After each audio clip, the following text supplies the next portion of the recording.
Okay, well, everybody, we're with Scott Larsen. He's up in Newport Richey, and he's talking to us today about Producto lures. They got some beautiful soft baits. They got stuff for, they got the tournament worm, vibrator worm, crawdads. I mean, I'm looking at all kinds of cool stuff here. Shads, buzztail frogs, but I'm going to let Scott talk about it. Scott, where do you want to start with these Producto lures? I like them all. What do you think? Yeah, I love these baits. They're really good for bass. But both companies are together. They're Producto lures and 12 Phantom baits. So I use a lot of their saltwater products. The bass baits are great. I like the little hot rod. It's like a Cinco bait. And I love, finesse baits. They're you can get a couple packs and go through them so quick, because you just catch so many bass on them because of the way they fall. They got the tournament worms. The tournament worms are really good. They got a buzz shad. You can use them for saltwater and freshwater. And all you do is put a jig head on them and just reel them. And the little tail vibrates. They're really good for around lily pads and stuff, and really nasty stuff you need to get in the lily, around the jump to catch them big bass. Oh yeah, yep. You got to get into the mess if you want the big ones. That's for sure. And then they got lizards, they got grubs, they got the creature baits. They got so much stuff on there for tournament. Well, I'll tell you what. Let's look at this tournament worm here. And I'm actually checking this out. I mean, this averages 4 inches, 6 inches, 8 inches. I mean, you can get a pretty good variety here. Looking at the prices, you can get up to 100 of them for like $12.29. I mean, wow, for the 4-inch worm, that's awesome. Yeah, there's a lot of value on these baits. You get a lot of baits for your money. That's why I love these baits. Just like the saltwater baits, you go through so many baits, because a pinfish or, anything can rip through the weeds or anything. It's cheap, you don't have to spend a lot of money like other brands. You might get 5, and then they only last you maybe 30 minutes or an hour, and then you got to go through another pack, and that's just killing your money. Well, even with live baits, I mean, I've done this myself. I'll go out there and I always use artificial. I never use live baits. And I'll go out there, and a buddy of mine will be using shrimp or shiners or something. And I guarantee you that I catch more, if not the same amount of fish he does. He's got this live bait. He had to shell out between $4 and $7 to get this live bait for one day. And I use 1 or 2 of my artificial baits, and I still got 98 of them left in the pack. And so, I actually do just as well, if not better, than anybody fishing next to me with live baits. And I'll tell you what, with these, from what I'm reading, they have a little bit of a scent, a taste scent to them. And when you add that little bit of scent to them, it really works out well, because, once the fish sees that action and then they scent that scent, they smell that scent and taste it, it's just a matter of time of getting the bait right in front of them at the right time. And I do just as well. If I'm using a plastic bait, I do just as well, if not better, than anybody that shelled out a lot of money just to get a little bucket of live baits. Yeah, and mostly you catch trophier fish, on different baits too, just like Impact with the, like the plugs and the creature baits, flipping in the weeds, and yeah. And then you don't have to worry about keeping the bait in a live well and trying to keep it alive, and and then you have dead bait. You spend all this money, and just like you could pack it up in a little pack, a backpack in your, and just walk around these ponds. You don't have to tote the bait. Yeah, they have scent on them, but I still go with the Procure. Everybody's like, he's talking about the Procure, but it catches a lot of fish. I mean, and you just don't glob it on there. And, I see guys out there globbing of it. It looks like gravy, you can't see the bait. That's me. That's me. Yeah, you're like just globbing it on. I'm like, man, I figured, well, making the a sandwich, more, right? Yeah, the more the better, right? Yeah, that's right. But you don't need all that. Just all you need is a little drop, because where you put that drop, just in case that pinfish is chasing that bait down, and try to rub it right there on the bottom or the hook, because I actually catch the pinfish because I put it in them areas. Well, and then you can actually, if you want to use bait, you can throw him in the live well, you know? Absolutely. And, yeah, it works great for freshwater and salt. They got so many scent.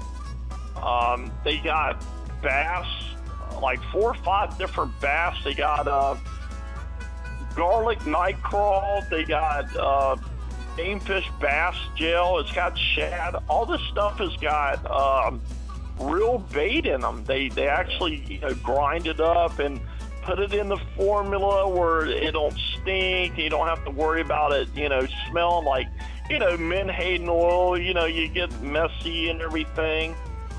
But they got it where it don't stink. It, don't get it on your clothes or nothing like that, because it's kind of hard to get out there because that stuff sticks really well. I put it on my hard baits. I put them on my plastics.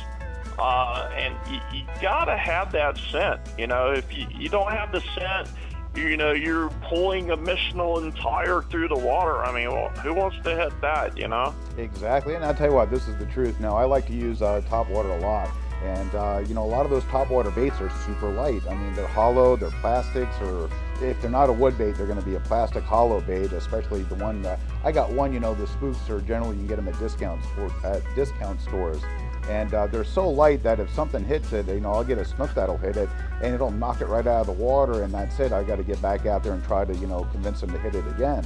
Now, if I use the Procure, I use the blue crab. I was at the store one day to buy some, and I usually get the shrimp, and they were out of the shrimp. Yep. So I got the blue crab, and I put the blue crab on there, and every guy's like, well, you should get the herring, or you should get this because you're using a minnow or a mullet. Maybe you try the mullet. I'm like, nah, I'm just going to use a blue crab, because everybody's saying the redfish are hitting the blue crabs this year.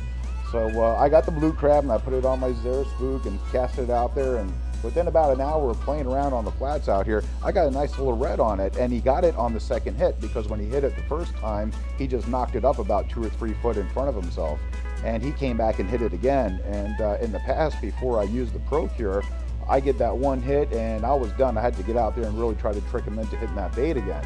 So they definitely sense it, they taste it, and they know they got something good there, and they come back for it. So it works. It definitely works. Yeah, they're scent. It's so strong, and they get the taste, like you said. He would never hit that bait again. He would, because what they're doing, they're knocking it and trying to see what it is. When sometimes they're not even trying to crush it. When they're in that mood, I have trout and redfish. They'll follow that bait and actually tap at it, and blow it out. They actually will blow it out of their face. And they're trying to get a taste of that, whatever it is. They don't really know what it is, Mm-hmm. No, and then you get them where they're aggressive. Now just crash it. They're so, and that tide's right and everything. But you don't have that case all the time. So you put that Procure on the back, like you said. And when he went back there, the suck it down, and then they're testing that and blow it out. He got all that charge of that blue crab on it.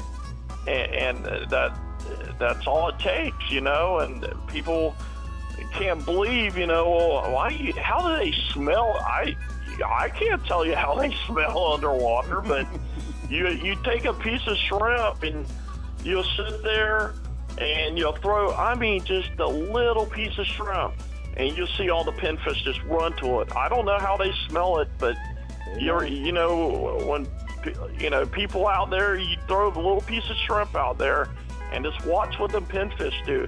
There'll be hundreds of them, just going right at that little piece of, shrimp. They smell it that quick. Absolutely. Look at us. We actually live in an ocean of air. And if I'm standing outside my house and somebody a half mile away is barbecuing, I may not see the smoke, I may not see the barbecue, I may not see the coals.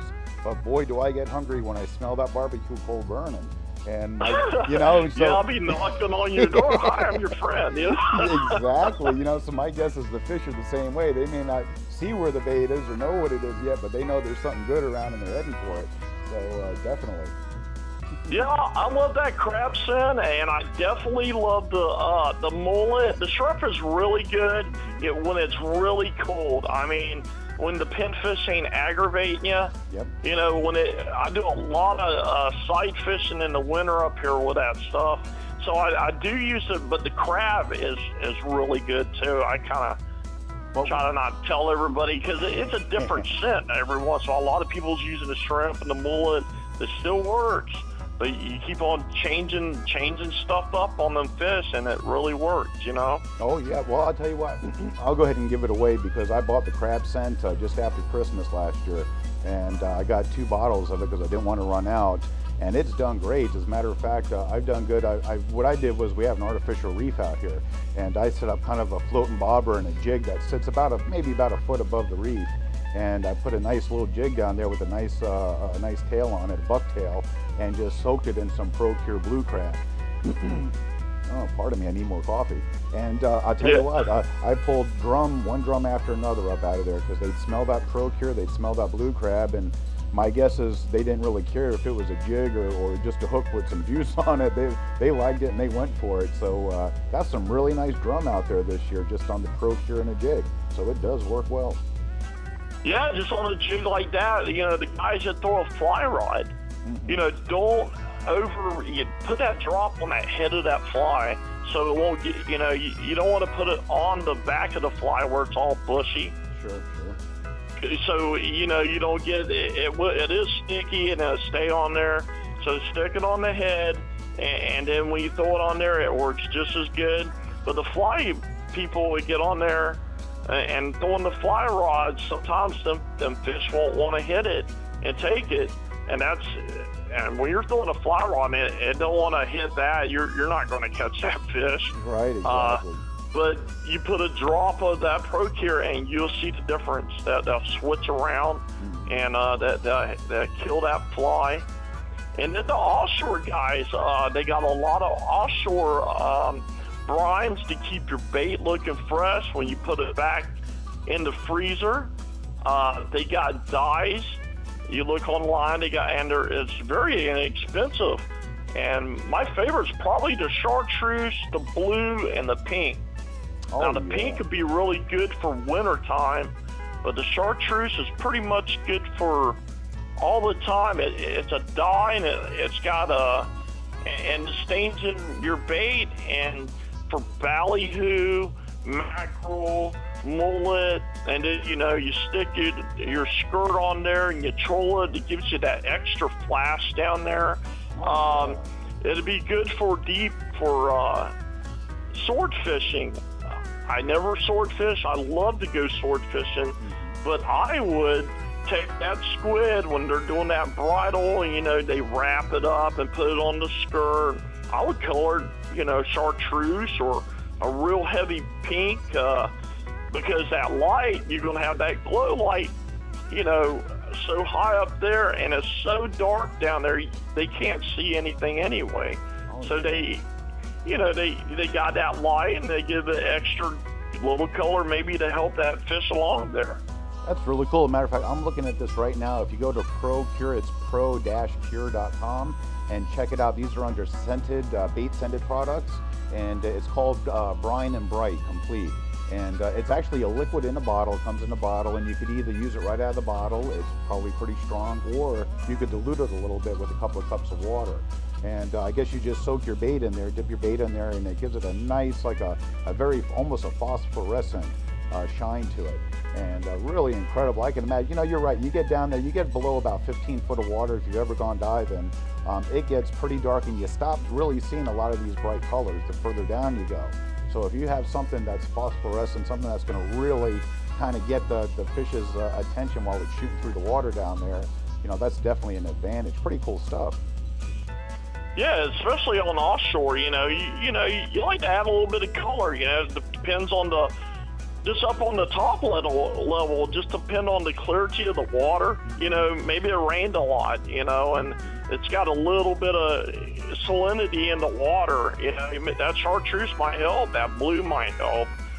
And then it's got all the scent in it, you know, all the attractive. And these guys, they actually inject the tuna blood in them too, you know, to get more scent for, you know, the other predatory fish. Oh yeah, yep, very nice. And it even says it has amino acid stuff that triggers an aggressive response. So they've definitely tailored it to, you know, entice fish to bite. Very cool. Yeah, they got so many products, and they keep on coming up with so many new products. They even got them up for up north for trout, salmon. They got crawfish formula for bass. They just got pretty much everything. Menhaden. They got a shad. They just got everything, and it's all blended up. It's actually real bait. They got it blend up inside that container, and they made it where it ain't really bad smelling and it ain't gonna ruin. So you can. I would actually, when I take it home, I actually put it inside just in case to keep it fresh, room temperature, you know. Sure. But you can leave it out, and I still have the same results, you know. But it's just a great product. I've been helping them out for 3 years now, and I can tell the difference in the bites of, you know, because watch that fish, just study, you know, make a game out of it, and see, you know, put that Procure on it, and see, you can read that fish. That fish will come right behind it, and he's like, well, should I hit it or not? And then you put that stuff on it, and they will smash it. Well, I tell you what, I'm looking at actually the Producto and a combination of the Producto and the Brine and Bright. Now, if you were to, you know, I'm looking at this, the white shad, and I could see that if I want to try different colors, if I got something like their white shad and I dip that in the Brine and Bright, I could actually offset the color a little bit, whether I wanted to go toward a green chartreuse or beige, you know, something more of a copper color, and kind of test the water a little bit. You know, that's always the thing for me. If I have something that works, and then we start talking about color changes, you know, you got to go out and find another, you know, hard bait or something to match that change of the watercolor. And, you know, having a little bottle of a type of a flavored dye is a huge plus. It really lets you test the water. Yeah, because just like you said about that, you know, you have that white jerkbait, and it's not really doing the trick and everything. I would put chartreuse in the back of that tail. You know, I always love chartreuse white.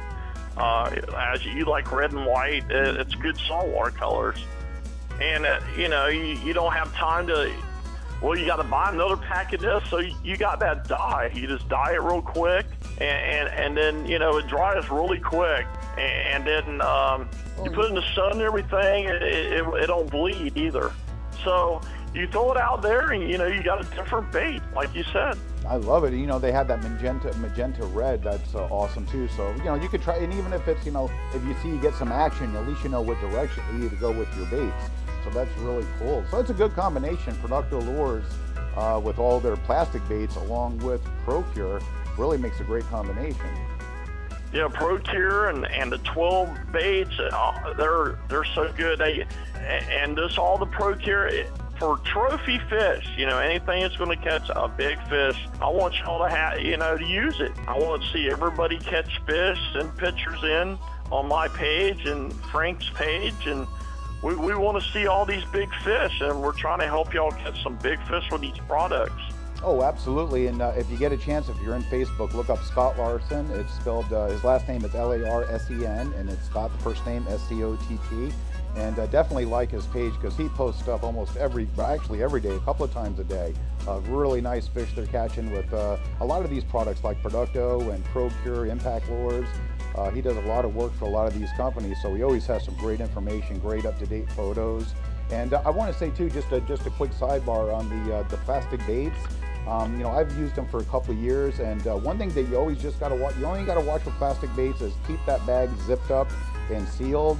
As long as you keep the bag that they come in sealed, those things last forever. I've had them in my garage and opened up a box, and they were 10, 15 years old, and opened up the bag and went, hey, these are still good. They're like brand new. And because they stayed sealed, they stayed moist and fresh. But if you leave them out or you just don't zip up the bag properly, they can dry out on you. So you could have a bait that lasts forever if you seal it up. And also, not a good idea to leave plastic baits or even your own fishing line out in the sun. The only thing that really breaks down these plastic polymers that they make this stuff out of is ultraviolet radiation or ultraviolet rays from the sun. So, you know, the salt water they could take, you keep them fresh and moist, all that. The regular sunlight they could take, but ultraviolet, the stuff that really beams down, it will break down the color and the lure and even your fishing line. So that's probably about the only thing you really got to be super careful of with both your fishing line and plastic baits. You're right on that, Frank. I mean, you're exactly right. Fishing line, your cast nets, after you wash them and people leave them in the garage. Down here, you know, it could get like 110 degrees in your garage. That's not good on the monofilament. That's not good on your line on the rods, and it gets dry rotted. Wash it off. You know, after I saltwater fish, I always wash everything. I wash my reels, I wash my lures.